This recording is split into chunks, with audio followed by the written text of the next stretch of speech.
इस तरह के सवाल आएंगे इस साल।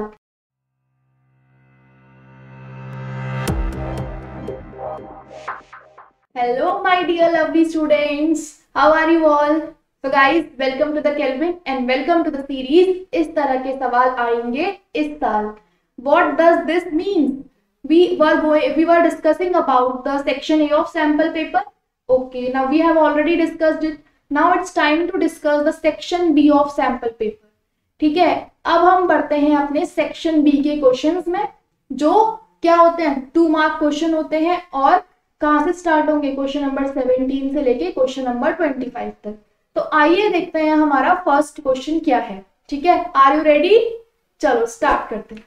ठीक है, क्वेश्चन नंबर 17 क्या है? With the help of a resonating structure explain the effect of presence of nitro group at ortho position in chlorobenzene. हमें क्लोरोबेंजीन पे ऑर्थो पोजीशन पे नाइट्रो ग्रुप की इफेक्ट एक्सप्लेन करना है, किससे? रेजोनेटिंग स्ट्रक्चर से। सबसे पहले आपका क्लोरोबेंजीन क्या होता है? क्लोरोबेंजीन आपका होता है ये बेंजीन के ऊपर Cl ग्रुप।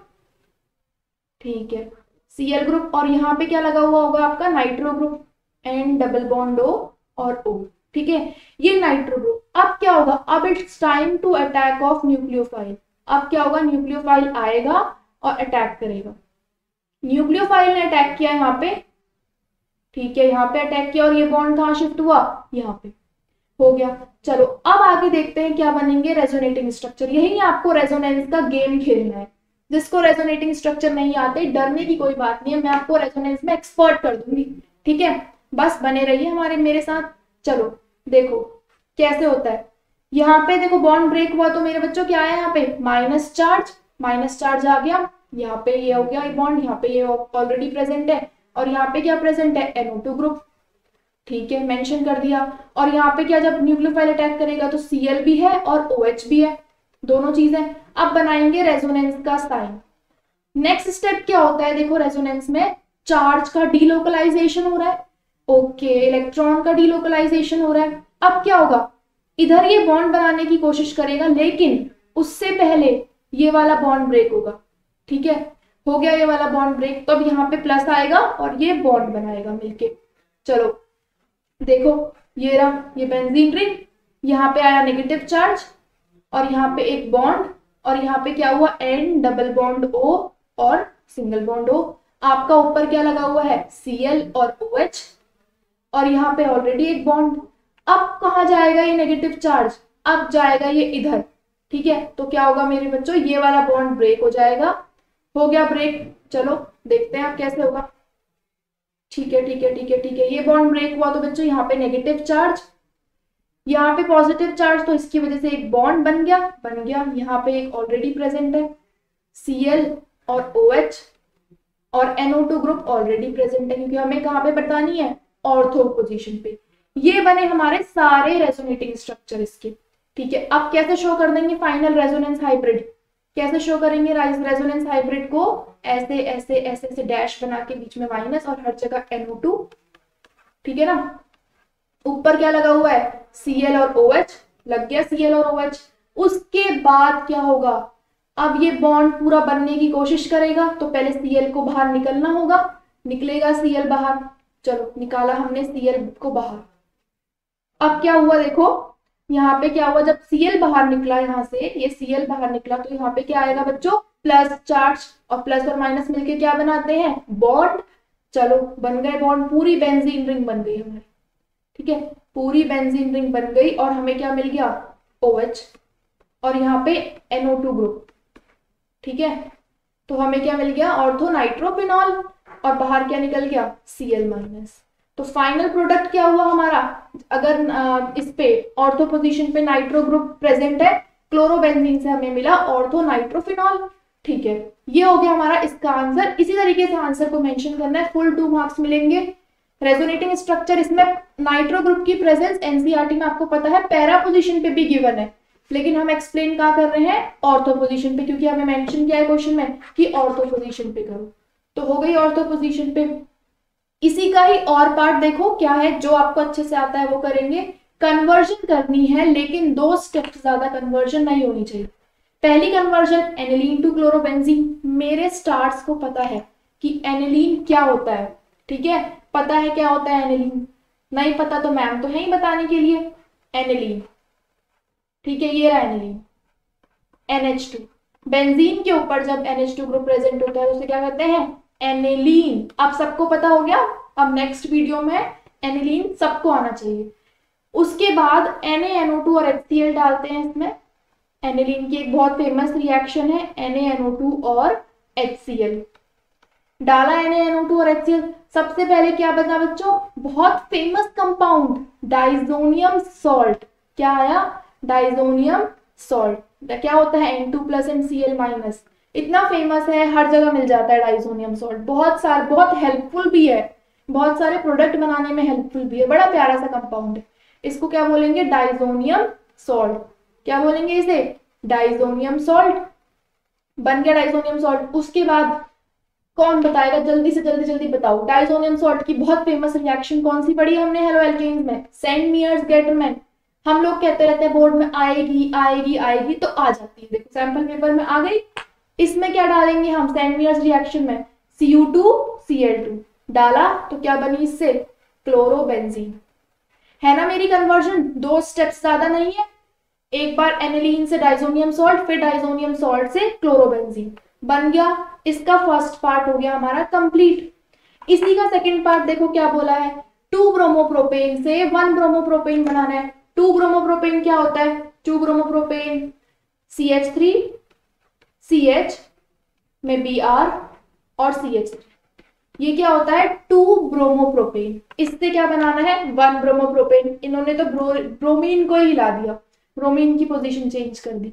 सबसे पहले हम हेलोजिनेशन में, हेलो एल्केन्स में क्या करते हैं? Br हटाने के लिए क्या अप्रोच होनी चाहिए कि मैम Br हटे यहां से, फिर सोचते हैं मार्कोनिकोव रूल या एंटी मार्कोनिकोव रूल लगा दें। तो चलो देखते हैं। सबसे पहले Br हटा के एलिमिनेशन रिएक्शन करवाते हैं। जो मेरे बच्चे को, जिसको मेरे बच्चे को पता होगा कि ना एलिमिनेशन रिएक्शन किससे होती है, वो मेरा सबसे स्मार्ट स्टूडेंट। तो मैम के बच्चे कहते हैं मैम सबको पता है, आपने बताया था कि एलिमिनेशन रिएक्शन किससे होती है? एल्कोहलिक KOH से, क्योंकि मेरे स्टूडेंट्स बहुत स्मार्ट है ना। तो अब देखो एल्कोहलिक KOH से जब एलिमिनेशन हुई तो क्या बना product? CH3 CH double bond CH2। ठीक है, ये हो गई क्या हमारे पास? एलिमिनेशन रिएक्शन, जिसमें Br हट गया आपका। इसे क्या बोलते हैं? डिहाइड्रोहेलोजिनेशन। ठीक है, 2 स्टेप से ज्यादा होनी नहीं चाहिए। अब क्या करें? अब क्या अप्रोच हो कि Br फर्स्ट पोजीशन पे आ जाए? तो हमें याद आ रहा है कि हमने एक ऐसा रूल पढ़ा था, एंटी मार्कोनिकोव रूल। किसकी प्रेजेंस में? परऑक्साइड की प्रेजेंस में। जब हम क्या ऐड करते हैं? HBr इन H2O2। ऐड कर दिया HBr इन H2O2। H2O2 एक परऑक्साइड हो गई। उसके बाद जब H2O2 ऐड किया तो एंटी मार्कोनिकोव रूल के अकॉर्डिंग Br वहां जाएगा जहां ज्यादा हाइड्रोजन होंगे, और हाइड्रोजन वहां जाएगा जहां कम हाइड्रोजन होंगे। ठीक है, यही है रूल। तो डाल देते हैं हम अपना CH3 CH एक H और CH2Br। बन गया 1 ब्रोमोप्रोपेन। कितना इजीली बन गया, 2 स्टेप में। डिजायर्ड प्रोडक्ट हमें मिल गया। तो ये था आपका इसका सेकेंड पार्ट। ठीक है, are you getting my point? कैसे कैसे हम 2 स्टेप में कन्वर्जन करवाई बच्चों, है ना। तो सबको क्लियर होगा ये क्वेश्चन कन्वर्जन, इसका और पार्ट भी। जो टॉपिक क्लियर तो ज्यादा अच्छे से आता हो उसको अटेम्प्ट करो, और ऐसे करोगे फुल मार्क्स आएंगे। नेक्स्ट क्वेश्चन की तरफ चलते हैं। Question number 18। क्वेश्चन नंबर 18 क्या है? ग्लूकोज सॉल्यूशन है जो कितने डिग्री पे बॉयल होता है बेटा? 101.04 डिग्री पे एट 180। ये बोला है। इसमें हमें देखो, मैं पहली स्टेटमेंट पढ़ के मैं आंसर लिख रही हूँ कि टीबी जो है, टीबी, हाँ ग्लूकोज का टीबी, GL लिख दो ग्लूकोज का, वो कितने डिग्री पे बॉईल करता है? 101.04 डिग्री C पे बॉईल कर रहा है। ठीक है, ओहो बॉइलिंग पॉइंट देते हैं और रिलेटिव लोवरिंग पूछते हैं, वो भी ग्लूकोज की नहीं यूरिया की। बड़े क्लेवर हैं CBSE वाले। चलो कोई नहीं, हम उनकी क्लेवरनेस का आंसर करेंगे, करते हैं। ग्लूकोज सॉल्यूशन बॉईल होता है 101.04 डिग्री C पे। तो रिलेटिव लोवरिंग बताओ इक्विमोलल सॉल्यूशन की, यूरिया के सॉल्यूशन की, जो इक्विमोलल किसके है? ग्लूकोज के। तो टीबी ग्लूकोज का गिवन है सबसे पहली अप्रोच क्या होनी चाहिए, मोलैलिटी निकालनी पड़ेगी। क्यों मोलैलिटी निकालनी पड़ेगी, क्योंकि इन्होंने बोला है जो ग्लूकोज की मोलैलिटी आएगी, जो भी ग्लूकोज की मोलैलिटी आएगी वो इक्विमोलल किसके है, यूरिया के सॉल्यूशन के। चलो निकालते हैं। पहले डेल्टा टीबी कितना होगा, delta TB is equal to TB of glucose, ठीक है, minus T naught of water, TB naught लिख देते हैं इसे। तो ग्लूकोज का 101.04 माइनस 100 डिग्री सी होता है वाटर का बॉइलिंग पॉइंट, तो डेल्टा टीबी कितना आ गया 1.04, ठीक है, आ गया 1.04। अब क्या निकालेंगे, डेल्टा टीबी क्या होता है, क्या होता है डेल्टा टीबी, हाँ delta TB is equal to KB into M, KB into molality, ये फॉर्मूला पड़ा है। केबी क्या होता है, एल्यूबिस्कोपिक कांस्टेंट, कितना गिवन है 0.52 ये गिवन है। डेल्टा टीबी हमने निकाल चुके थे 1.04 इंटू मोलैलिटी, ठीक है। यहां से मोलैलिटी कितनी आएगी सॉल्व करके, 2 मोलर, कितनी आएगी 2 मोलर। मोलैलिटी का मतलब क्या होता है, amount of solute dissolve in 1 kg of solvent. तो इसका मतलब क्या है, 2 moles of solute, 2 moles of glucose के किस में है, इन 1 kg ऑफ सोलवेंट।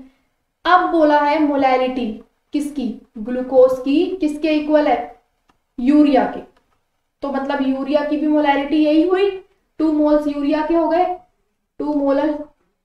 तो इसका मतलब क्या है बच्चों की 2 मोल्स ऑफ यूरिया, किसके 2 मोल्स ऑफ यूरिया, ठीक है, 2 moles of urea present in 1 kg of solvent, ठीक है जी, ये होता है, हाँ हमने लिख लिया, लिख दिया।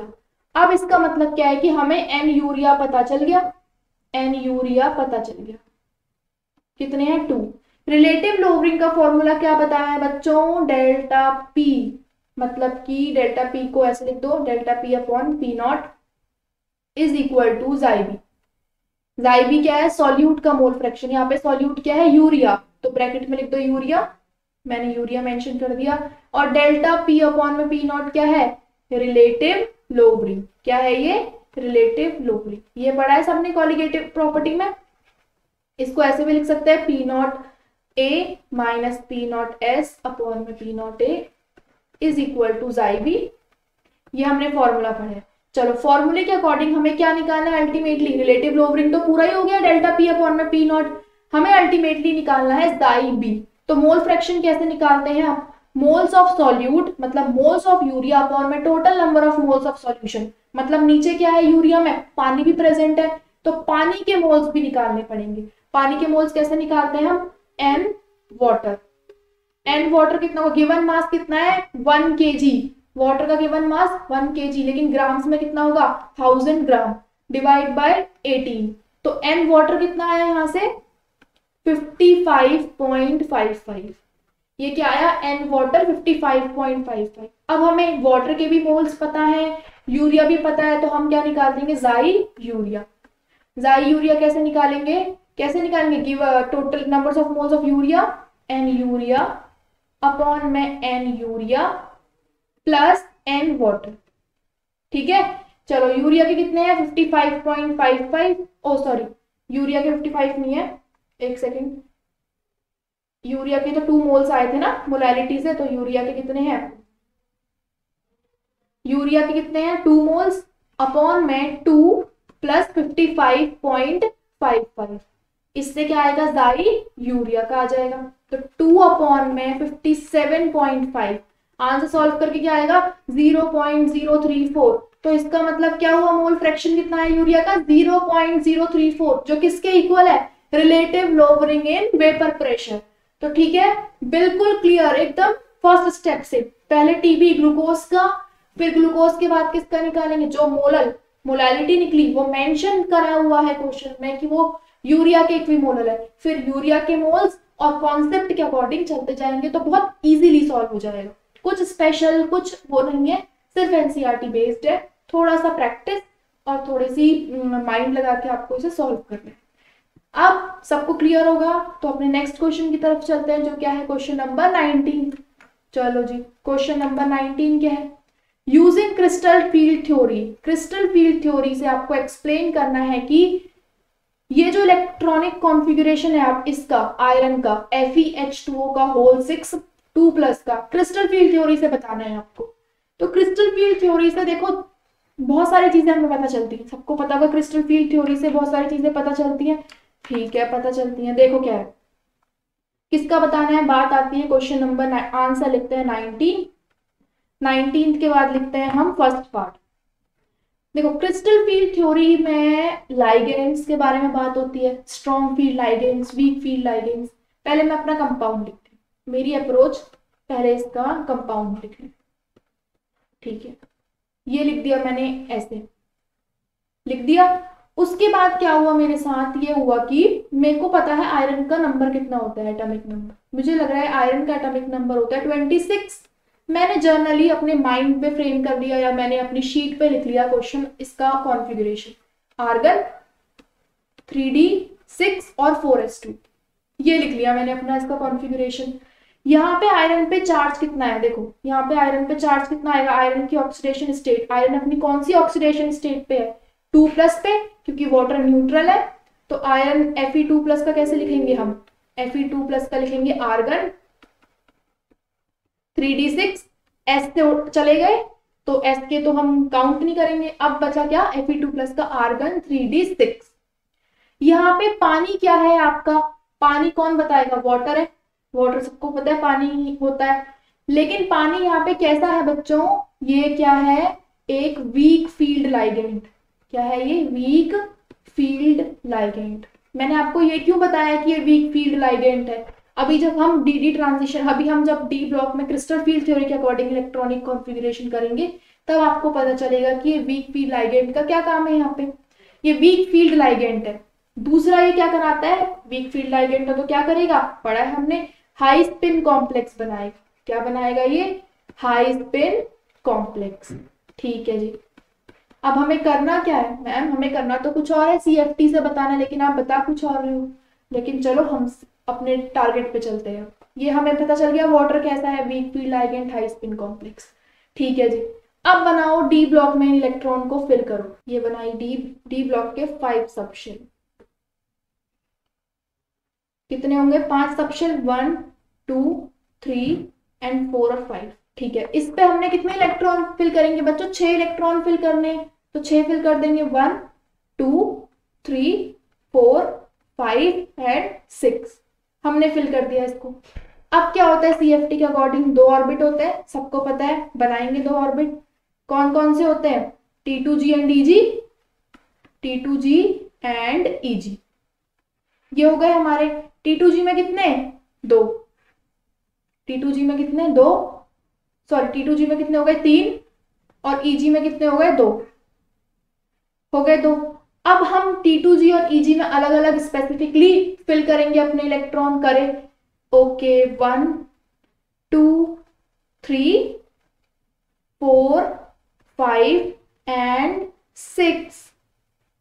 अब आपको क्वेश्चन यहाँ पे क्या पूछना चाहिए, मैम हमने T2G से ही पेयरिंग स्टार्ट करना क्यों नहीं स्टार्ट करी, हमने पहले T2G में ही क्यों नहीं फिल करे, फिर EG में क्यों नहीं फिल करे। तो इसका आंसर मैं आपको ये दूंगी कि बच्चों ये वीक फील्ड लाइगेंड है, जो पानी से लाइगेंड अटैच्ड है वो क्या है, वीक फील्ड लाइगेंड। ये पेयरिंग नहीं करवाता T2G में। अगर यहाँ पे स्ट्रॉन्ग होता जैसे कि साइनाइड, तो ये क्या करता, पहले T2G में पेयरिंग कराता, उसके बाद अगर जो इलेक्ट्रॉन बचते वो EG में जाते। ठीक है ना, एम आई क्लियर, ओके। देखो अब इसलिए हमने क्या किया, सबसे पहले T2G में एक इलेक्ट्रॉन फिल किया, फिर EG में एक इलेक्ट्रॉन फिल किया, फिर जो बचा फिर वो T2G में गया। तो ऐसे इसने बनाया हाई स्पिन कॉम्प्लेक्स। ठीक है, आई बात समझ।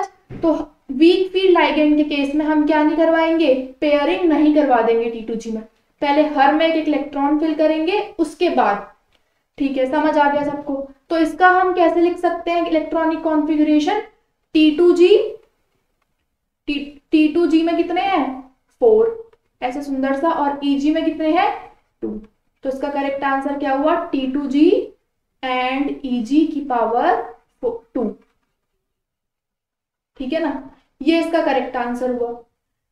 हमने समझ आई क्रिस्टल फील्ड थ्योरी में दो ऑर्बिट में स्प्लिट होता है T2G और EG में, क्योंकि क्रिस्टल फील्ड स्प्लिटिंग होती है। अगर स्ट्रॉन्ग होता है तो पेयरिंग स्टार्ट होती है। ये था इसका फर्स्ट पार्ट। अगर हम सेकेंड पार्ट देखें तो हमें क्या बताना है इसमें, सेकेंड पार्ट में हमें बताना है, सेकेंड पार्ट में इसका क्या बताना है, नोमेनक्लेचर, नाम बताना है इसका। चलो नाम डिसाइड करते हैं इसका, पहले स्ट्रक्चर बना लेते हैं क्या है, नेक्स्ट स्लाइड पे करती हूँ, ठीक है ना। CO, सेकेंड पार्ट इसका CO, और क्या क्या है इसमें, Cl2, En का होल ट्वाइस, ओके, बाहर स्क्वायर ब्रैकेट के बाहर NO3, क्या है बाहर स्क्वायर ब्रैकेट के, NO3। मुझे कन्वीनियंट ये लगता है कि सबसे पहले मैं कोबाल्ट की ऑक्सीडेशन स्टेट देख लूं। कोबाल्ट कौन सी ऑक्सीडेशन स्टेट पे है, चलो देखते हैं कोबाल्ट कौन सी ऑक्सीडेशन स्टेट पे। X मान लिया कोबाल्ट को -2, ओके, इथेन डायमाइन में 0 और नाइट्रेट पे -1 इज इक्वल टू 0। तो X अपनी कौन सी ऑक्सीडेशन स्टेट पे है, थर्ड, ठीक है, थर्ड ऑक्सीडेशन पे। तो कोबाल्ट का मतलब क्या है, कोबाल्ट यहाँ पे थर्ड ऑक्सीडेशन स्टेट पे प्रेजेंट है, ये तो हमें समझ आ गया। उसके बाद क्या करेंगे, अब हम इसका नाम स्टार्ट करेंगे। सबसे पहले देखो क्लोरीन है, कितने हैं क्लोरीन, 2, तो क्या लिखेंगे इसको, डाइक्लोराइडो, क्या लिखेंगे, डाइक्लोराइडो के बाद क्या है, इथेन 1 2 डायमाइन। जब इथेन 1 2 डायमाइन या बाइडेंटेट लाइगेंड है, दो तरफ से बॉन्ड बनाता है, तो इसका नाम कैसे लिखते हैं, बिस यूज होता है, डाई यूज नहीं होता, इसके लिए बिस, ब्रैकेट बनाएंगे 1 2 इथेन डाइअमीन, ठीक है, इथेन डाइअमीन, ये हो गया इसका, ओके। इथेन 1 2 डायमाइन कहां तक लिख लिया हमने, डाइक्लोराइडो बिस इथेन 1 2 डायमाइन। अब क्या है, कोबाल्ट कौन सी ऑक्सीडेशन स्टेट में है अपनी, थर्ड ऑक्सीडेशन स्टेट पे, तो वो मेंशन करेंगे। फिर बाहर क्या है, नाइट्रेट। तो ये क्या हुआ, इसका पूरा सुंदर सा इसका नाम हो गया ये, dichlorido bis ethane 1 2 diamine nitrate, cobalt third nitrate, ठीक है ना। ये इसका हो गया क्या, नाम।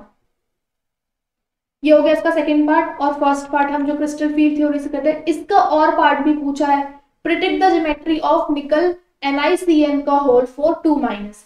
हमें NiCN का होल 4 2- की ज्योमेट्री बतानी है। चलो बताते हैं कैसे होगी। और डाल दो यहाँ पे, और चलो, और का फर्स्ट पार्ट NiCN का होल 4 एंड 2+, क्या बतानी है इसकी ज्योमेट्री। निकल यहाँ पे कौन सी ऑक्सीडेशन स्टेट में है, सेकंड ऑक्सीडेशन स्टेट में। सबसे पहले निकल का एटॉमिक नंबर कितना होता है, सबको पता है, 28 होता है, 28 लिखा। इसका कॉन्फ़िगरेशन आर्गन को स्क्वायर ब्रैकेट में 3d8 एंड 4s2, ये हो गया निकल का, हो गया जी निकल का। अब लेकिन निकल 2+ है, यहाँ पे निकल 2+ है, तो कॉन्फ़िगरेशन कितना होगा, आर्गन 3d8, ओके, एस से आपके बाहर चले जाएंगे इलेक्ट्रॉन। हमने निकल 2+ का भी लिख लिया, लेकिन हमें क्या बतानी है इसकी ज्योमेट्री, ये किस शेप का है। तो देखते हैं, बताते हैं किस शेप का है, ये अभी बता देते हैं किस शेप का है। सबसे पहले निकल का ये नॉर्मल, देखो यहाँ पे लिखा आपने 3D निकल लिखा, सिर्फ निकल, यहाँ पे लिखा आपने 3D सबशेल, इस तरीके से बनाओगे। और क्या लिखोगे यहाँ पे, निकल 28 और configuration argon 3d8 and 4s2, ठीक है। डी में कितने सबशेल, डी में 5 बनाएंगे, 1 2 3 4 एंड 5 बनाए। उसके बाद डी के बाद क्या आता है, 4s में कितने, एक ही होता है एस में, तो फिर क्या आएगा, पी में कितने बनाएंगे, 3 होते हैं पी में, पता ही हम 11 से पढ़ के आए हैं, 3 है पी में, ठीक है जी। अब इलेक्ट्रॉन फिल कर दो, डी में कितने हैं, 8, 1 2 3 4 5 6 7 एंड 8, ओके। एस पे कितने हैं, 2 कर दिए, 2। पी में 0, पी तो है ही नहीं, तो पी में ऐसे डैश मार दिया, ठीक है, अब हमें लेकिन किसका बताना है, निकल 2+, क्योंकि उस कंपाउंड में निकल कौन सी ऑक्सीडेशन स्टेट में है, 2+ पे। तो यहाँ लिखा हमने निकल 2+, आर्गन कॉन्फ़िगरेशन लिख दिया, आर्गन 3D8 लिख दिया। उसके बाद हमने फिर से डी के सबशेल बनाए। ये निकल हमसे कितना काम करवा रहा है अपनी शेप बताने के लिए, है ना, लेकिन हम फिर भी करेंगे, हम डरेंगे नहीं। ओके, 1 2 3 4 5 6 7 8, ठीक है जी। एस से बाहर चले गए थे तो एस को हमने क्या कर दिया, एस के इलेक्ट्रॉन अपना घर छोड़ के चले गए, चले जाने दो उन्हें। पी में कितने हैं, 3 है, तीनों ही नहीं है, देखो। अच्छा, अब पता है क्या होता है, ये वाले जो 2 होते हैं इलेक्ट्रॉन, ये कहते हैं कि हमें अकेला अकेला अच्छा नहीं लग रहा, हमें पेयरिंग करवानी है। अभी मैंने बताया आपको जो स्ट्रॉन्ग फील्ड लाइगेंड होते हैं उसमें क्या होती है, पेयरिंग, ठीक है। इसमें साइनाइड कैसा है, पेयरिंग करवाने वाला। तो साइनाइड इतना स्ट्रॉन्ग फील्ड लाइगेंड है, वो क्या करवाता है, इलेक्ट्रॉन की पेयरिंग। तो ये कहते हैं हमें एक साथ रहना है, हमें अकेले डर लग रहा है, तो इन्होंने क्या की, पेयरिंग। पेयरिंग इन्होंने करी, निकल के इलेक्ट्रॉन ने आपस में कर ली। साइनाइड इतना पावरफुल है, साइनाइड ने निकल के इलेक्ट्रॉन को पेयर करवा दिया। देख रहे हो आप साइनाइड की हरकतें, देखो, साइनाइड ने निकल के इलेक्ट्रॉन को पेयर करवा दिया, साइनाइड ने निकल के इलेक्ट्रॉन को पेयर करवा दिया, ठीक है, हो गए साइनाइड के और एक जगह उसने खाली छोड़ दी, ठीक है, एक जगह उसने खाली छोड़ दी, ऐसे ऐसे 3 पीके तो ऑलरेडी खाली है। अब साइनाइड को अपने रहने के लिए घर मिल गया। साइनाइड लोग कितने भाई हैं उसमें, 4 भाई, they are 4 brothers in to attach with nickel, है ना। निकल के घर में कब्जा करने के लिए वो कितने हैं, 4 भाई हैं। उसने निकल के इलेक्ट्रॉन को पेयर करवा दिया। अब पता है वो क्या करेगा, निकल की जगह ले लेगा जाके। सबसे पहले उसने यहाँ गया, वो उसने साइनाइड ने पहले निकल वाली जगह ली, फिर उसने उसके दूसरे घर की जगह ली जो कौन सी थी, एस ब्लॉक में। फिर उसने कहा लिए, 4 थे, 4 भाइयों को अलग अलग रूम चाहिए, तो उसने साइनाइड, फिर साइनाइड।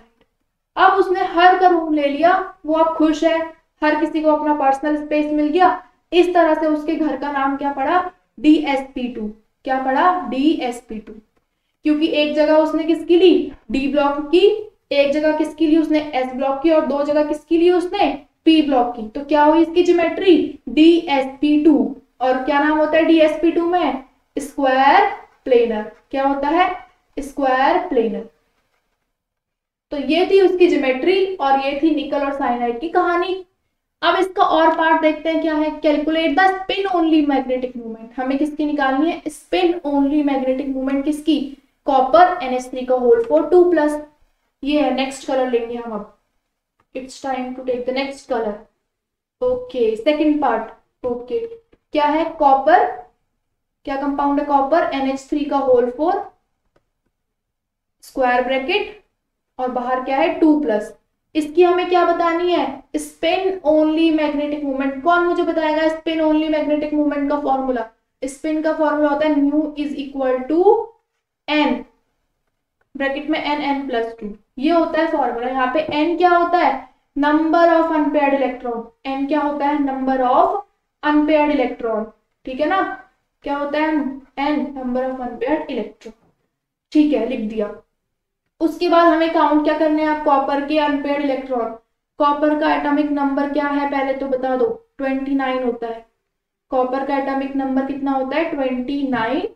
कॉन्फ़िगरेशन, इसका कॉन्फ़िगरेशन बड़ा सरप्राइजिंग, बड़ा मैजिक सा है इसके कॉन्फ़िगरेशन में।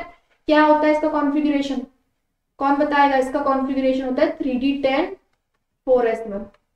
स्टेबिलिटी के लिए कंप्लीटली फिल्ड d ऑर्बिटल हो जाता है इसमें, तो लेकिन एस को ही खाली छोड़ देते हैं, इसमें एक इलेक्ट्रॉन चले जाता है, तो इसका कॉन्फ़िगरेशन हो गया 3D10 4s1। ये किसका है बच्चों, ये तो कॉपर 29 का हो गया, लेकिन यहाँ पे कॉपर कौन सी ऑक्सीडेशन स्टेट में है, +2 की ऑक्सीडेशन स्टेट में है, मतलब कि यहाँ से +2 है तो +2 की, क्योंकि NH3 पे चार्ज 0। ओके, सबको समझ आ गया। तो कॉपर 2+ का बनाते हैं। कॉपर 2+ का क्या होगा, 29 आर्गन, 3D10, 3D9 बचा ये, क्योंकि एक S से निकला, एक कहां से निकलेगा, D से। क्या बचा ये 3D9। अब हम इसको D ब्लॉक में फिल करेंगे, इसके D के सबशेल में फिल करेंगे। 1 2 3 4 5। ओके, 9 1 2 3 4 5 6 7 8 9। तो देखो अनपेयर्ड इलेक्ट्रॉन कितने बचे अनपेयर्ड इलेक्ट्रॉन, जल्दी से देखो। इसमें एक अनपेयर्ड इलेक्ट्रॉन बचा, कितना, एक अनपेयर्ड इलेक्ट्रॉन। कितने बचे अनपेयर्ड इलेक्ट्रॉन, एक। अब हम अपने फॉर्मूले में पुट कर देंगे अंडर रूट ऑफ n 1 1 + 2। इसको सॉल्व करके क्या आ जाएगा, अंडर रूट ऑफ 3। क्या आ जाएगा, म्यू अंडर रूट ऑफ 3। मतलब कि स्पिन मैग्नेटिक मूवमेंट कितनी आई हमारे पास, अंडर रूट ऑफ 3, इसका मतलब 1.732। ठीक है, bm से शो करते हैं, bm से कर दो। तो ये आ गई हमारी क्या, मैग्नेटिक मूवमेंट किसकी, स्पिन ओनली मैग्नेटिक मूवमेंट आ गई है CuNH3 का होल फॉर 2+ की। तरीका, number of unpaired electron calculate करना है। कॉपर की ऑक्सीडेशन स्टेट आपको पता होनी चाहिए क्या होगी, कैसे निकाली थी, x मान लो, 2+ चार्ज आ गया वहां पे। ठीक है, तो यहां से क्या है हमारा म्यू अंडर रूट ऑफ 3। उसके बाद चलते हैं अब हमने नेक्स्ट क्वेश्चन पे। एक रिएक्शन है, उसमें रेट लॉ है, केमिकल काइनेटिक्स से उठाया गया क्वेश्चन है। दोनों इसकी चॉइसेस केमिकल काइनेटिक्स की है। For a reaction the rate law expression is represented as rate is equal to K A B, और बी की पावर कितनी है, 1/2। ठीक है, interpret whether the reaction is elementary और complex, give reason to support your answer. हमें बताना है कि रिएक्शन एलिमेंट्री है, कॉम्प्लेक्स है। सबसे पहले सबको पता है ऑर्डर कभी भी फ्रैक्शन नहीं हो सकता। अगर ऑर्डर फ्रैक्शन में आता है तो वो क्या रिएक्शन है, कॉम्प्लेक्स रिएक्शन। ठीक है, तो यहाँ पे देखो ऑर्डर क्या है, 1/2। ऑर्डर क्या है यहाँ पे, 1/2। ऑर्डर कितना है यहाँ पे, 1। इससे हम, ये रेट लॉ है हमारा, इससे हम देखते हैं ऑर्डर क्या है यहाँ पे, 1/2। तो 1/2 में क्या होता है, फ्रैक्शन में आता है। और ऑर्डर कैसे निकालते हैं, total order, sum of power of concentration of reactant. तो 1/2 + 1, तो ऑर्डर कितना आ गया इसका, जल्दी से कैलकुलेट करके आंसर। ऑर्डर कितना आया, टोटल ऑर्डर कितना आया, 1 + 1/2 इज इक्वल टू 3/2। फ्रैक्शन में ऑर्डर आ रहा है, तो इसका मतलब क्या हुआ, रिएक्शन इज कॉम्प्लेक्स। क्या हुआ, ये रिएक्शन हुई कॉम्प्लेक्स। अभी इसी रेट का हमें क्या निकालना है सेकंड पार्ट में, क्या निकालनी है सेकंड पार्ट में, जल्दी से बताओ। रेट कांस्टेंट की unit, oh my God, rate constant की यूनिट निकालने का फॉर्मूला तो सबको ही पता है, सब बिंदास है यहाँ पे। मोल पर लीटर 1 - n, ये क्या होता है, रेट कांस्टेंट का फॉर्मूला। तो यहाँ पे क्या लिखेंगे हम, मोल पर लीटर। अच्छा, n कितना आया, order of reaction 3/2, add order of reaction कितना है, 3/2। तो यहाँ से क्या है, यहाँ पे टाइम इनवर्स भी होता है, टाइम इनवर्स। तो यहाँ पे हम सेकंड इनवर्स लिख देते हैं। ओके, तो 1 - 3/2 को क्या आएगा सब्ट्रैक्ट करके, कौन बताएगा, -1/2। तो मोल की पावर कितनी आई, -1/2। लीटर कितना आया, +1/2, और सेकंड क्या आई, इनवर्स। ये क्या हो गई हमारी पूरी रेट कांस्टेंट की यूनिट। तो कैसे लिखोगे, K इज इक्वल टू मोल की power 1 - 2, litre 1/2, and second inverse. तो ये आई आपकी रेट की कांस्टेंट की यूनिट। ठीक है, इसी का ही और पार्ट भी इसी चैप्टर से लिया गया है। किससे, क्या बताना है इसमें हमें, ऊपर तो रेट लॉ के बारे में बोला था कि रेट लॉ से ऑर्डर का डिसाइड करो या वो, लेकिन अब क्या बोला है कि रेट लॉ से इस डेटा का आप क्या दो, rate law expression. Data given है आपको और उससे क्या बताना है, रेट लॉ। बहुत फेमस क्वेश्चन है, अगर एनसीईआरटी आपने बहुत बार प्रैक्टिस करी है तो ये क्वेश्चन भी इजीली करते हैं। हर कोई टीचर सबसे पहले ये क्वेश्चन करने का तरीका सिखाता है ना, कैसे करते हैं। तो चलो हम करते हैं, नहीं आता तो अभी सीख लेते हैं। मैं हूं तो डरने की क्या बात है, जैसा कि मैं कहती हूँ आपसे। देखो सबसे पहले रेट लॉ कैसे लिखेंगे इसका, कौन बताएगा, रेट लॉ कैसे, रेट इज इक्वल टू के, क्या है यहाँ पे, P और Q, P की पावर X और Q की पावर Y। ये क्या होता है, रेट। ये इसका रेट लॉ लिखेंगे। अभी हमें पता नहीं है P की पावर क्या है, Q की पावर क्या है, तो हमने ये रेट लिख दिया। चलिए लिख दिया रेट। उसके बाद देखो हमें क्या बनाना है, फ्रॉम, मैं लेती हूं फ्रॉम एक्सपेरिमेंट। ठीक है, फ्रॉम एक्सपेरिमेंट। कौन से नंबर का एक्सपेरिमेंट लू, पहले डेटा देखो सब अपना। सबसे पहले लेते हैं हम सबसे पहले लेते हैं हम सेकंड और थर्ड का, ठीक है, सेकंड और थर्ड का, from experiment second and third. तो रेट लॉ लिखते हैं सेकंड और थर्ड के एक्सप्रेशन से, रेट इज इक्वल टू के पी एक्स और क्यू की पावर वाई। रेट देखो, रेट हमें क्या क्या गिवन है, पहले का 9 इंटू 10 की पावर -4 और 3 इंटू 10 की पावर -4 अपॉन में 3 इंटू 10 की पावर -4। के लिखेंगे दोनों जगह, ओके। पी कितना है पहले केस में 0.3 और दूसरे केस में कितना है 0.1। क्यू कितना है और पावर लिखो x, यहाँ पे पावर लिखिए x। क्यू कितना है इस केस में 0.3 एंड 0.3, ओके, और पावर लगाई y। देखो दोनों जगह पावर सेम है, नंबर भी सेम है, तो ये कैंसिल हो जाएगा पोर्शन, के कैंसिल, 10 की पावर -4 10 की पावर 5 कैंसिल, और यहाँ पे क्या आया 3 3 is 9, तो क्या आया 3 इज इक्वल टू 3 की पावर x। तो हमने क्या पढ़ा है मैथ्स में, जब बेस सेम हो पावर को इक्वेट कर सकते हैं, तो यहाँ पे x की पावर क्या आई 1, ओके। तो बेस सेम और हमने पावर को इक्वेट किया, x इज इक्वल टू 1, तो x क्या आई हमारे पास पावर 1 आ गई, ठीक है जी। तो हमारे पास p की पावर क्या आ गई 1 आ गई p की पावर, तो इसका मतलब हम ये लिख सकते हैं रेट इज इक्वल टू के p की पावर 1। अभी q अननोन है, q ऐसा ही रहने दो भाई, ठीक है, मैंने बस ऐसे आपको दिखाया है, आपको लिखने की भी जरूरत नहीं है। अब मैं एक्सपेरिमेंट लेती हूँ फ्रॉम एक्सपेरिमेंट। कौन सा एक्सपेरिमेंट, एक्सपेरिमेंट में लेती हूँ फर्स्ट एंड थर्ड, ठीक है, from experiment first and third. बच्चों हमें कोशिश ये करनी है कि हम ऐसा एक्सपेरिमेंट ले जिसमें एक रिएक्टेंट जो है वो आपस में कैंसिल हो रहा हो, ठीक है, हमें ये हमेशा ट्राई करना है। तो चलो देखते हैं, मैंने अब फर्स्ट एंड थर्ड में जैसे मेरा 0.1 पी के जो कंसंट्रेशन है वो कैंसिल हो रही है, ठीक है, इसका रेट कितना है, फर्स्ट का रेट है 3 और उसका भी 3 है, ओके, सेम रेट 3 इंटू 10 की पावर -4 अपॉन में 3 इंटू 10 की पावर -4 इज इक्वल टू के पी कितना है 0.1 अपॉन में 0.1 और पावर कितनी हो गई x। क्यू कितना है देख लेते हैं, क्यू अपने डेटा में कितना है, क्यू फर्स्ट में 0.1 अपॉन में 0.3, ठीक है, कितना है 0.1 अपॉन में 0.3, ये हमारे पास आया है क्यू, ओके। यहां से देखो क्या क्या कैंसिल हो रहा है, 0.1 से x पूरा कैंसिल, k से पूरा कैंसिल, ये डेटा पूरा कैंसिल, तो हमारे पास क्या बचा 1 इज इक्वल टू 1/3। अब मेरे मैथमेटिशियंस को सबको पता है जब बेस सेम हो तो पावर इक्वेट कर ही नहीं सकते, तो y क्या आ जाएगा यहाँ पे 0, क्या आएगा y यहाँ पे 0। तो रेट लॉ क्या है यहाँ से, रेट इज इक्वल टू सिर्फ के पी, यहाँ पे q की पावर क्या आ गई 0, किसी की भी पावर 0 होती है तो वो क्या होता है 1, तो रेट कितना आया यहाँ पे के पी, ओके। कौन सी रिएक्शन हो गई है, फर्स्ट ऑर्डर, क्योंकि ऑर्डर क्या है इसका 1, ठीक है।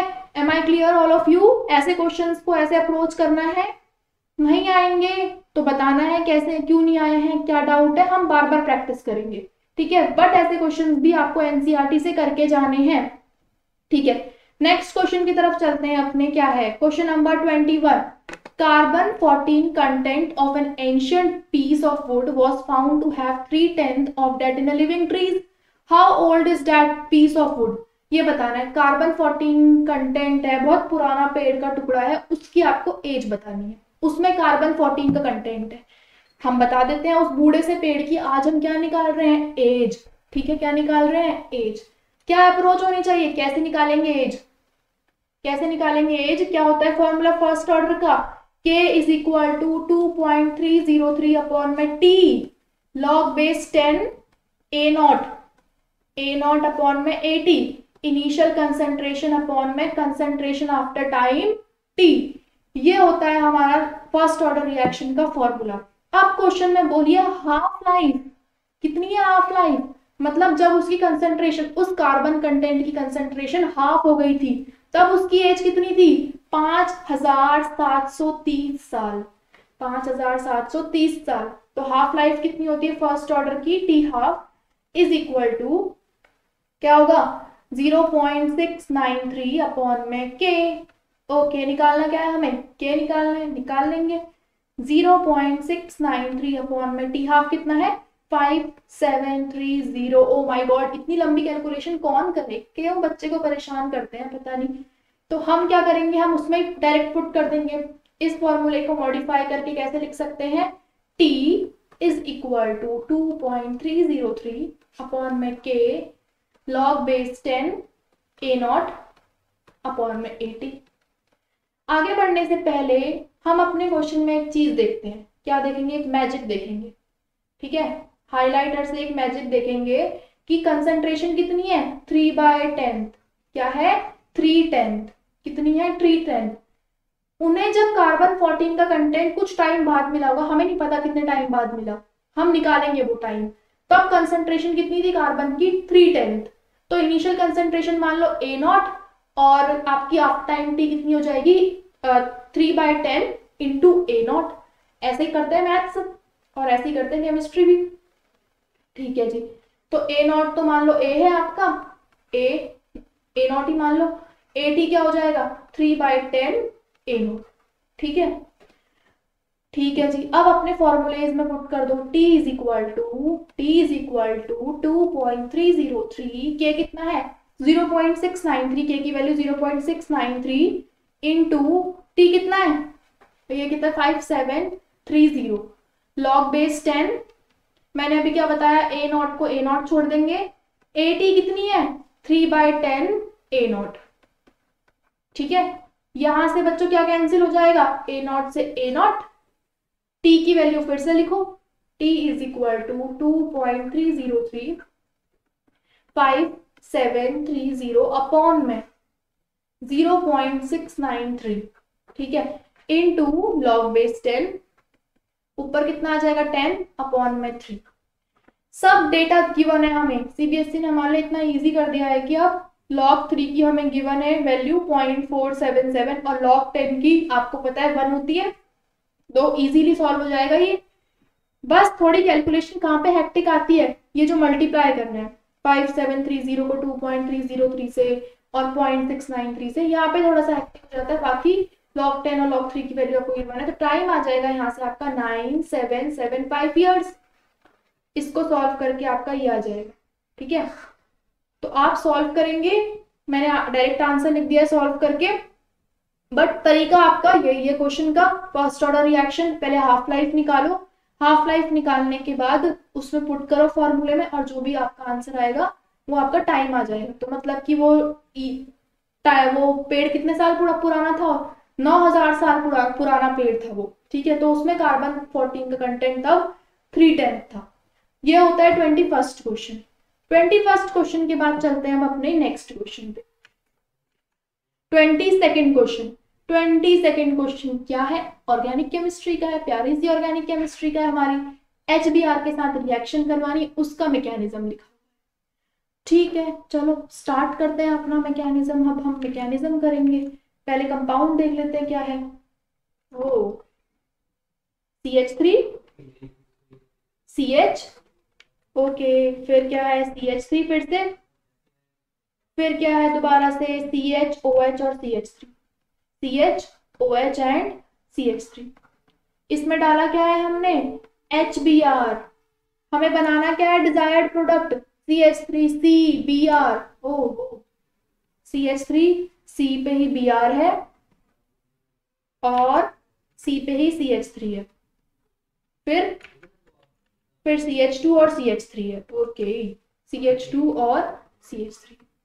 ये हमें सुंदर से कंपाउंड से फिर से सुंदर सा कंपाउंड बनाना है। तो देखते हैं, स्टेप 1 से स्टार्ट करते हैं। स्टेप 1 में मैंने सोचा है कि मैं क्या करूंगी, मैं पहले ये करूंगी कि जो ये इलेक्ट्रॉन दिख रहे हैं ना, इलेक्ट्रॉन ऑक्सीजन पे जो होता है लोन पेयर, इस पे मैं H+ का अटैक करवाऊंगी। H+ का अटैक करवा दिया मैंने, जी हाँ बिल्कुल करवा दिया। ये देखो H+ और Br, मैंने इस ऑक्सीजन के लोन पेयर पे H+ का अटैक करवाया। मैं करवा रही हूँ यहाँ पे CH, इसको मैं से लिख देती हूँ CH पे 2 CH3 लगे हुए हैं। ठीक है, CH3 का होल्ड ट्वाइस, और यहाँ पे CH है और OH है। क्या है, OH के लोन पेयर पे अब क्या करवा रहे हैं हम, H+ का अटैक। क्या करवा रहे हैं, H+ अपनी आर्मी लेके जा रहा है ऑक्सीजन के लोन पेयर पे अटैक करने। ये गया, ये गया इस पे, जाने के बाद इसने क्या दिया, ऑक्सीजन के लोन पेयर इसे छीन लिए। ओहो, ऑक्सीजन के लोन पेयर इसने छीन लिए। ऑक्सीजन गुस्सा हो रहा है, अब ऑक्सीजन बहुत गुस्सा हो गया। ऑक्सीजन ऑक्सीजन को आ रहा है गुस्सा, तेजी का गुस्सा आ रहा है ऑक्सीजन को बहुत। अब ऑक्सीजन के पास क्योंकि एक लोन पेयर बचा है, ऑक्सीजन को अपने लोन पेयर वापस चाहिए, तो वो कार्बन से कहता है कि मुझे मेरे लोन पेयर वापस दो जो हाइड्रोजन ने ले लिए। तो वो क्या करता है, अब बॉन्ड ब्रेक। ठीक है, स्टेप 2 में दिखाते हैं इसको। स्टेप 2, स्टेप 2 में क्या होगा, CH3 CH फिर CH3 CH OH2 और ये गुस्सा है बहुत, ऑक्सीजन बहुत गुस्सा है, इसके अंदर गुस्सा भरा हुआ है, तो ये कार्बन से छीनता है, कार्बन वाला बॉन्ड ब्रेक करता है। इसने कार्बन वाले बॉन्ड को ब्रेक करके क्या दिया, खाली जगह। क्या दिया, कार्बोकेटाइन। क्या दिया इसने, कार्बोकेटाइन। कार्बोकेटाइन, कार्बोकेटाइन की कहानी सुनो। कार्बोकेटाइन क्या होता है, टर्शरी पोजीशन पे ज्यादा स्टेबल होता है। Tertiary carbocation is the most stable carbocation as we all know that. ठीक है जी, अब ये कार्बोकेटाइन कहता है कि मैं सेकेंडरी पोजीशन पे क्यों हूं जब मेरे घर पे टर्शरी पोजीशन अवेलेबल है। घर का मतलब कि कंपाउंड। कार्बोकेटाइन बहुत गुस्से में है। कार्बोकेटाइन कहता है मैं नहीं रुकूंगा सेकेंडरी पोजीशन में, मैं टर्शरी पोजीशन पे भागूंगा। टर्शरी पोजीशन पे भागने के लिए मुझे एक खाली स्पेस चाहिए उस कार्बन पे, तो मैं उस खाली कार्बन पे जाऊंगा और हाइड्रोजन को मैं इधर शिफ्ट कर दूंगा सेकेंडरी पोजीशन पे, क्योंकि मुझे मेरी टर्शरी जगह चाहिए। तो अब यहां से क्या कराएगा कार्बोकेटाइन, हाइड्राइड शिफ्ट। स्टेप 3 में क्या होगी, हाइड्राइड शिफ्ट। तो CH3, ठीक है जी, हाइड्राइड शिफ्ट होगी CH+ एंड CH3। ये देखो, ये हाइड्राइड शिफ्ट, ये कार्बोकेटाइन यहाँ, ये हाइड्राइड शिफ्ट होगी। करवा दी हमने hydride shift. Hydride shift, hydride shift के बाद क्या होता है, उसे कार्बोकेटाइन को अपनी टर्शरी और बहुत कंफर्ट वाली जगह जो उसकी है वो मिल जाएगी। जब इंसान को अपनी कंफर्ट वाली जगह मिल जाती है तो वो बहुत खुश होता है, और वो कब मिलती है, मेहनत करने के बाद, है ना। तो हाइड्रोजन यहाँ पे आ गया, यहाँ पे CH3। ये मिल गई कार्बोकेटाइन को अपनी टर्शरी पोजीशन वाली जगह। अब Br वेट कर रहा है कार्बोकेटाइन का कि मैं जाऊं और वहां पे अटैक करूं, मैं जाऊं और वहां पे अटैक करूं। ये एक्स्ट्रा CH3 आ गया बच्चों, गलती से, सॉरी, ये गलती से आ गया ऊपर CH3, तो मैं रब कर रही हूँ इसको यहाँ पे। ठीक है, ये टर्शरी कार्बोकेटाइन हो गया, वो मैंने एक्स्ट्रा लगा दिया था वहां पे। ओके, तो हमारे पास स्टेप 4 क्या होगा, अब Br का अटैक होगा। क्या होगा, Br का अटैक किस पे, टर्शरी, क्योंकि Br को भी बहुत अंदर से बेचैनी हो रही है कि जल्दी से मुझे भी स्टेबल पोजीशन मिले, तो वो जाएगा Br। ठीक है, Br- ने अटैक किया इधर, ठीक है, इस वाले कार्बन पे। तो क्या मिला फाइनल प्रोडक्ट हमें, जो हमें ऊपर डिजायर्ड प्रोडक्ट था, CH3C Br और CH3 CH2 एंड CH3। ये क्या हो गया हमारा, क्या हुआ, ये कार्बोकेटाइन। फाइनल प्रोडक्ट हमें मिल गया जब Br ने अटैक किया, जो हमें बताना था वही मिल गया हमें। लगने को बच्चे गलती क्या करते हैं, यहाँ पे OH की जगह डायरेक्ट अटैक लगा देते हैं Br का, बट वो क्वेश्चन फिर गलत हो जाएगा। अब यहाँ तो इन्होंने क्या बोला है, प्रोडक्ट रिएक्टेंट भी दिया और प्रोडक्ट भी दिया, आपको कैसा हुआ, किस तरीके से वो मैकेनिज्म वो बताना। ऐसे करेंगे तो फुल 2 मार्क्स मिल जाएंगे आपको। ठीक है, ये था हमारा क्वेश्चन नंबर 22 जिसमें आपको मैकेनिज्म देना था। अब चलते हैं अपने क्वेश्चन नंबर 23 की तरफ। ओके, क्वेश्चन नंबर 23 में आपको क्या बताना है, formula and describe the structure of noble gas species which is isostructural with IF6-। Isostructural का मतलब क्या होता है, आइसोस्ट्रक्चरल का मतलब ये होता है कि सेम स्ट्रक्चर। IF6- से कौन सी स्पीशीज मिलती है, आंसर करते हैं, आंसर IF6- से कौन सी स्पीशीज मिलती है। IF6- की कहानी सुन लेते हैं पहले थोड़ा सा। VSEPR थ्योरी के according to VSEPR theory, according to VSEPR theory 11th में पढ़ी थी, सुनी सुनी सी लग रही थी बहुत, कि हम पढ़ते थे कि लोन पेयर में ज्यादा repulsion, lone pair bond pair में उससे कम, सबसे कम बॉन्ड पेयर में। वही है कहानी सिर्फ VSEPR थ्योरी की। तो IF6- पे आयोडीन के बाहर कौन से ग्रुप का है आयोडीन? ग्रुप 17 का है, हेलोजन है। हर हेलोजन के बाहर कितने नंबर ऑफ इलेक्ट्रॉन्स होते हैं? वैकेंट इलेक्ट्रॉन्स, वैलेंसी जो डिसाइड करते हैं, 7 इलेक्ट्रॉन। आउटर मोस्ट ऑर्बिटल में कितने होते हैं? 7 इलेक्ट्रॉन। तो आई के बाहर नंबर ऑफ इलेक्ट्रॉन 7। आपको दिख रहा है 6 फ्लोरीन है, तो ये 6 फ्लोरीन के साथ क्या बना रहा है? बॉन्ड। मैं ऐसे दिखा रही हूँ, आई के बाहर 7 इलेक्ट्रॉन, 5 6 7, हर जगह फ्लोरीन है। ये रहा फ्लोरीन आपका, कितने फ्लोरीन है? 6 फ्लोरीन है। लेकिन एक इलेक्ट्रॉन इसका बच गया, क्योंकि 6 तो फ्लोरीन है। वो कौन दे रहा है इसको? जो माइनस लगा हुआ है, जो माइनस लगा हुआ है। तो इसमें बच्चों बॉन्ड पेयर कितने हुए? नंबर ऑफ बॉन्ड पेयर कितने हुए? 6। और लोन पेयर कितने हुए? नंबर ऑफ लोन पेयर कितने हुए? 1। तो नंबर ऑफ इलेक्ट्रॉन पेयर कैसे निकालते हैं हम? Bond pair plus lone pair is equal to 6 + 1 is equal to 7। ये आ गया हमारे पास नंबर ऑफ इलेक्ट्रॉन पेयर। साथ में कौन सी geometry? Distorted octahedron, distorted octahedron. ठीक है, ये हो गई हमारे पास ज्योमेट्री डिस्टॉर्टेड ऑक्टाहेड्रॉन। ठीक है जी, हमें IF6- की ज्योमेट्री पता चल गई। अब इससे ही आइसोस्ट्रक्चरल ऐसी कौन सी स्पीशीज है? सोचा जाए, दिमाग में आ ही नहीं रहा है। तो हम कैसे रिलेट करेंगे? ग्रुप 18 के देखेंगे, क्योंकि खुद ग्रुप 17 का है। या तो आपको रटा हुआ हो, या आपने एक बार रीडिंग करी हुई हो, समझा हुआ हो, तो आप ऐसे भी देख सकते हो। ग्रुप 18 में ऐसा होता है कि पूरे 8 इलेक्ट्रॉन होते हैं, तो उससे ही कोई सॉल्यूशन निकल सकता है। तो मुझे पता चल गया भाई, ये तो जिनॉन की बनेगी, कोई जिनॉन की। XeF6, XeF6 जिनॉन हेक्साफ्लोराइड ऐसी स्पीशीज है जो IF6- के क्या है? आइसोस्ट्रक्चरल। देखते हैं कैसे। जिनॉन के बाहर कितने इलेक्ट्रॉन होते हैं? 8, क्योंकि क्या है ये? Inert gas. क्या है ये? Inert gas. 6 जगह तो फ्लोरीन ने ले रखी है, 6 जगह किसने ले रखी है? फ्लोरीन ने। और एक बचा क्या? Lone pair. तो इसके number of bond pair 6 and number of lone pair कितने? 1। तो total number of electron pair कितने आ गए इसमें? 7, जो कि क्या होता है? Bond pair plus lone pair. तो 6 + 1 कितना हुआ? 7। तो दोनों की same I number of electron pair. इसका मतलब इसकी ज्योमेट्री अकॉर्डिंग टू VSEPR क्या हुई? Distorted octahedron. क्या हुई? Distorted octahedron. ठीक है, ये हुई इसकी ज्योमेट्री। अगर बात करें थोड़ा सा डायग्रामेटिकली बनाने के लिए, तो जिनॉन को बीच में रखो। ठीक है, एक लोन पेयर बना लो, बना दिया लोन पेयर, क्योंकि एक लोन पेयर प्रेजेंट है, और फ्लोरीन अटैच कर दो। कितने हैं फ्लोरीन? 6। कितने हैं फ्लोरीन? 6।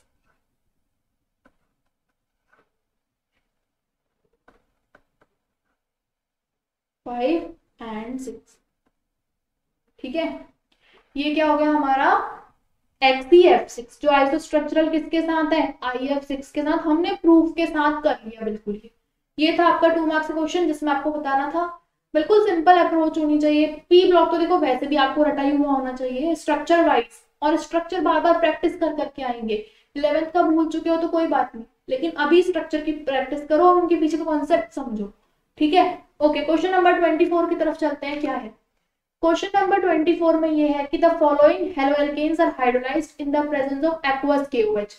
फर्स्ट और सेकंड क्या है? ये 2-क्लोरोब्यूटेन और 2-क्लोरो-2-मिथाइल प्रोपेन। इसमें से कौन सा रेशमिक मिक्सचर देगा? अपना आंसर जस्टिफाई करिए।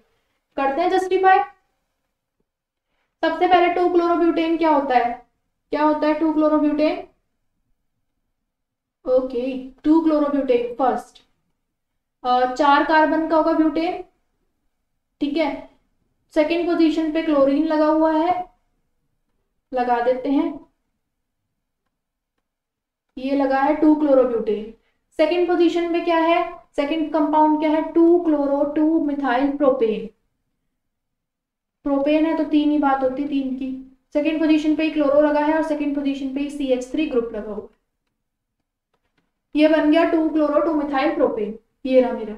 हमें इसमें से रेसमिक मिक्सचर कौन देगा? रेसमिक मिक्सचर कौन देता है? कौन बताएगा मुझे कि रेसमिक मिक्सचर कौन देगा? रेसमिक मिक्सचर कौन देगा? रेसमिक मिक्सचर बताना है कौन देगा।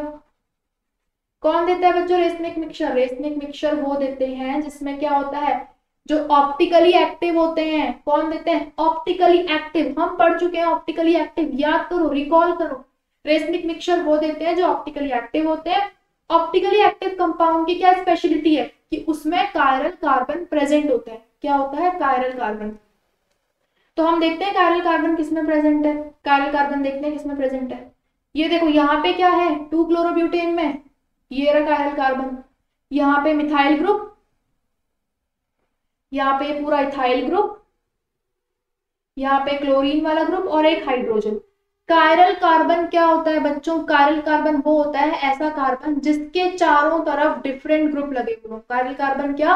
वो कार्बन जिसके चारों तरफ क्या लगे हुए हो? Different group. तो ये हमें कायरल कार्बन मिल गया। इसमें मिथाइल इथाइल इथाइल। देखो इसमें क्या है, 3 तो मिथाइल लगे हुए हैं और एक क्लोरीन लगा हुआ है, तो तीनों ग्रुप सेम है, तो ये कायरल कार्बन नहीं हुआ। तो ऑप्टिकल एक्टिविटी कौन शो करेगा? ये वाला कंपाउंड जो रेसमिक मिक्सचर देगा हमें। तो क्या हुआ आंसर इसका? 2 chlorobutane will give the racemic mixture. तो आप ऐसे लिखोगे 2 chlorobutane will give the racemic mixture, will give racemic mixture. Justify करने के लिए बोला है एज इट इज क्या, कौन क्या है ये? As it is optically active, optically active, ठीक है। एंड हैव कायरलिटी, और कायरलिटी का मतलब मेरे सारे स्मार्ट स्टूडेंट को पता है कि एक कार्बन में अगर चारों ग्रुप डिफरेंट हो तो उसे क्या बोलते हैं? कायरलिटी। तो 2 क्लोरोब्यूटेन क्या दे रहा है? रेसमिक मिक्सचर और ऑप्टिकली एक्टिव और कायरलिटी शो करेगा। ओके, जब इसे हाइड्रोलाइज करेंगे इन the presence of aqueous KOH। तो am I clear to all of you? Any doubts? Shall we move to the next question? Okay, चलो चलते हैं हम अपने नेक्स्ट क्वेश्चन पे। क्वेश्चन नंबर 25 इस सेक्शन का लास्ट क्वेश्चन है और कहां से है? सॉलिड स्टेट से। Atom of element P form CCP lattice and those of element Q occupy 1/3 of tetrahedral voids and all octahedral voids. Element P क्या बना रहा है? CCP, और Q क्या बना रहा है? 1/3 of tetrahedral voids and all octahedral voids. इसका क्या बताना है? फॉर्मूला बताना है हमें। बताएंगे क्यों नहीं बताएंगे? देखो P क्या बना रहा है बच्चों? CCP। P क्या बनाता है? CCP, मतलब कि FCC, ठीक है। तो FCC बना रहा है, तो P का कितना नंबर हुआ FCC में? 4। FCC में नंबर ऑफ एटम्स कितने होते हैं? 4। लिखो यहाँ पे number of atoms in FCC। Number of atoms in FCC कितने हो गए? 4। कैसे बच्चों 4 कैसे हुए? कॉर्नर पे कंट्रीब्यूशन 1/8 × 8 प्लस फेस में कंट्रीब्यूशन 1/2 × 6। 3 कंट्रीब्यूशन फेसेस से और 1 कंट्रीब्यूशन कहां से? कॉर्नर से। तो नंबर ऑफ एटम्स कितने आए FCC में? 4 आ गए। तो P के हमें पता चल गए, P के नंबर ऑफ एटम्स कितने हैं? 4। अब बात करते हैं Q ऑक्यूपाई करता है 1/3 of tetrahedral voids. Q occupy क्या कर रहा है? 1/3 ऑफ TV प्लस सारे ऑक्टाहेड्रल वॉइड्स में प्रेजेंट है, सारे ऑक्टाहेड्रल वॉइड्स में प्रेजेंट है। एक बात हमने बहुत अच्छे से पढ़ी होगी, बार बार पढ़ते होंगे हम इसके, कि टेट्राहेड्रल वॉइड जो होते हैं वो ट्वाइस होते हैं किसके? ऑक्टाहेड्रल वॉइड्स के, ठीक है। टेट्राहेड्रल वॉइड्स किसके होते हैं? ट्वाइस ऑक्टाहेड्रल वॉइड्स के। मैं यहाँ पे OV पता है किसको लिख रही हूँ? ऑक्टाहेड्रल वॉइड्स को। और ये टेट्राहेड्रल वॉइड्स जो है ना, इसको मैं क्या लिख रही हूँ? TV। क्या लिख रही हूँ मैं इसको? TV लिख दिया मैंने। तो मेरे को पता है कि TV = twice of octahedral voids होते हैं, ठीक है, हमें पता है। चलो हम FCC की बात कर रहे हैं तो 4 लेके चलेंगे हम। तो TV कितने हो गए? 8, और ऑक्टाहेड्रल वॉइड्स कितने हो गए? 4। हमें Q की भी पोजीशन पता चल गई, Q का फॉर्मूला क्या बन सकता है। तो Q = 1/3 टेट्राहेड्रल वॉइड्स कितने? 8 प्लस ऑक्टाहेड्रल वॉइड्स कितने? 4। तो क्या आया ये 8/3 प्लस 4। सॉल्व करके क्या आएगा 8/3 प्लस 4 को एलसीएम ले लेंगे 3, 8 प्लस 12 कितना आ गया ये 20/3। क्या आया ये 20/3 जो किसके इक्वल आया क्यू के इक्वल। क्यू भी पता है पी भी पता है, फॉर्मूला लिखने का तरीका P4 क्यू कितना 20/3। सिंपल होल रेशियो में करते हैं इसे P12 और Q20। रेशियो क्या आएगा इसका, दोनों 4 से कट रहे हैं तो 4 3 12 और 4 5 20, तो क्या है P3Q5। तो करेक्ट आंसर क्या हुआ P3Q5। हमें कुछ पूछा गया था फॉर्मूला और हमने बता दिया इसका फॉर्मूला। फॉर्मूला ऑफ कंपाउंड क्या होगा P3Q5। तो ये थे आपके सेक्शन बी के 17 to 25 क्वेश्चन। तो देखा आपने किस टाइप के क्वेश्चन थे सेक्शन बी में, थोड़े कॉन्सेप्चुअल, थोड़े थोड़े लर्निंग पर्पस, आपको टू द पॉइंट आंसर करना है, चीजें को समझ के पढ़ना है, बिल्कुल अंडरस्टैंडिंग डीप अंडरस्टैंडिंग के साथ, क्योंकि आप जानते हैं पैटर्न भी चेंज हो चुका है, थोड़ा कॉन्सेप्चुअल अंडरस्टैंडिंग पे ज्यादा फोकस किया जा रहा है और बहुत अच्छी बात है, सिर्फ रटने से ही सब कुछ नहीं होता, तो ध्यान से पढ़ना है बिल्कुल। अब हम करेंगे नेक्स्ट क्लास में, नेक्स्ट सेशन में सेक्शन सी डिस्कस। तब तक के लिए all the best and bye bye.